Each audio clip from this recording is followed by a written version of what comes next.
concealed. Determine the installation position.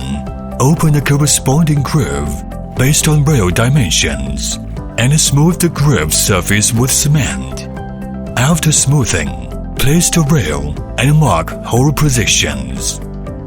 Punch holes at the two marked positions in sequence. Insert the expansion screw protection sleeves into the holes in the wall.